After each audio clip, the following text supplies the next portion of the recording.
ദോശമാവൊന്നും ചേർക്കാതെ ചായക്കടയിൽ നിന്ന് കിട്ടുന്ന നല്ല വീർത്തിരണ്ട പഴംപൊരി എങ്ങനെയാണ് വീട്ടിലുണ്ടാക്കിയെടുക്കാൻ നോക്കിയാലോ. അടിപൊളി റെസിപ്പി ആയിട്ട് നല്ല ടേസ്റ്റുമാണ്, പുറമേക്ക് നല്ല ക്രിസ്പി, ഉള്ളിലേക്ക് നല്ല സോഫ്റ്റി ആയിട്ടുള്ള ഈ ഒരു റെസിപ്പി എങ്ങനെയാണ് ചെയ്തെടുക്കുന്നതെന്ന് നോക്കാം. 1.5 കപ്പ് മൈദയാട്ടോ ഞാൻ എടുക്കുന്നത്. അതൊന്ന് ആദ്യം ഒന്ന് അരിച്ചെടുക്കുന്നുണ്ട്, എന്തെങ്കിലുമൊക്കെ ഉണ്ടെങ്കിൽ പൊയ്ക്കോട്ടെ എന്ന് വിചാരിച്ചിട്ട്. പിന്നെ അതിലേക്ക് 2 ടേബിൾ സ്പൂണ് കടലമാവ്, 2 ടേബിൾ സ്പൂണ് അരിപ്പൊടി കൂടെ ചേർത്ത് കൊടുക്കുന്നുണ്ട് കേട്ടോ. അരിപ്പൊടിയാണ് നമ്മൾ ക്രിസ്പിനെസ്സിന് വേണ്ടിയിട്ട് യൂസ് ചെയ്യുന്നത്. പിന്നെ അതിലേക്ക് 2 നുള്ളു ഉപ്പും 2 നുള്ളു മഞ്ഞൾപ്പൊടിയും ചേർത്ത് കൊടുക്കുക. മഞ്ഞൾപ്പൊടി ഓപ്ഷണലാണ്, അത് കളറിന് വേണ്ടിയിട്ടാണ് കേട്ടോ. അപ്പോൾ ഷോപ്പിലൊക്കെ അവർ കളറാണ് യൂസ് ചെയ്യുന്നത്, നമ്മൾ മഞ്ഞൾപ്പൊടിയാണ് കേട്ടോ അതിന് പകരം യൂസ് ചെയ്ത്. കളർ യൂസ് ചെയ്യുമ്പോഴാണ് ഒന്നുകൂടെ ആ ഒരു കറക്റ്റായ യെല്ലോ കളർ കിട്ടുക കേട്ടോ. പിന്നെ അതിലേക്ക് ഒരു 3 ടേബിൾ സ്പൂൺ പഞ്ചസാരയും ചേർത്തിട്ടുണ്ട്, 3 ടേബിൾ സ്പൂൺ തൈരും ചേർത്തിട്ടുണ്ട്. ഈ തൈരാണ് നമ്മൾ ദോശമാവിന് പകരം ഇതിലേക്ക് ചേർക്കുന്ന ഇൻഗ്രീഡിയൻറ്റ് കേട്ടോ. ഒരുപാട് പുളിയുള്ള തൈരല്ല കേട്ടോ.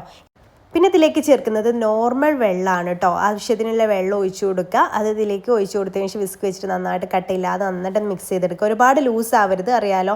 ഒരു കുറച്ച് തിക്കായിട്ടുള്ള ബാറ്ററായിട്ടാണ് നമുക്ക് വേണ്ടത്. ഈ ഒരു തിക്നെസ്സിലാണ് നമുക്ക് വേണ്ടത്, എന്നാലേ പഴം അതിൽ ശരിക്കും കോട്ടായി കിട്ടുള്ളൂ. പിന്നെ ലാസ്റ്റായിട്ട് നമുക്ക് 2 നുള്ളു ബേക്കിംഗ് സോഡ കൂടെ ചേർക്കണം. അത് നമുക്ക് ഹെൽത്തി ആയിട്ട് വേണമെന്നുണ്ടെങ്കിൽ അത് ഒഴിവാക്കും, പക്ഷെ അത് ഉണ്ടാകുമ്പോഴാണ് ഒന്നുകൂടെ നല്ല സോഫ്റ്റായിട്ട് പൊങ്ങി വരുള്ളൂ കേട്ടോ.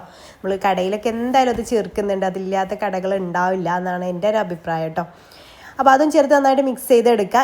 ഇനി വേണ്ടത് നല്ല പഴുത്ത നേന്ത്രപ്പഴമാണ്. ഞാനിവിടെ ആദ്യം 4 എടുത്തു, പിന്നെ ഒന്നുകൂടി, അങ്ങനെ ടോട്ടൽ 5 പഴം എടുത്തിട്ടുണ്ട് കേട്ടോ.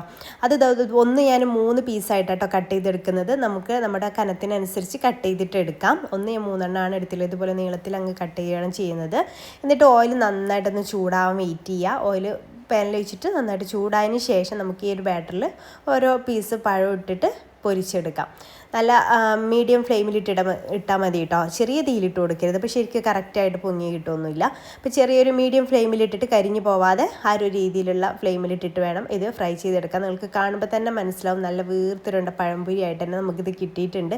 അടിപൊളി റെസിപ്പിയാണ്, നല്ല ടേസ്റ്റുമാണ്. ഈ രീതിയിൽ തയ്യാറാക്കിയെടുക്കുക. കടലമാവൊന്നും ഒരുപാട് കൂടേണ്ട, 2 ടേബിൾ സ്പൂൺ മതി ഈ ഒരു അളവിലേക്ക് എടുക്കുകയാണെന്നുണ്ടെങ്കിൽ. അപ്പോൾ ഈ രീതിയിൽ നിങ്ങൾ ഇതുവരെ പഴംപൊരി റെഡിയാക്കി എടുത്തിട്ടില്ലെങ്കിൽ മസ്റ്റായിട്ടും ഈ രീതിയിലൊന്ന് ട്രൈ ചെയ്ത് നോക്കണേ. ട്രൈ ചെയ്ത് നോക്കുന്ന സമയത്ത് ഫീഡ്ബാക്ക് അറിയിക്കാൻ മറക്കല്ലേ. ഇൻഷാ അല്ലാഹ് പുതിയൊരു നല്ല റെസിപ്പി ആയിട്ട് നമുക്ക് അടുത്തൊരു ദിവസം കാണാം. അതുവരേക്കും ബൈ, താങ്ക് യു.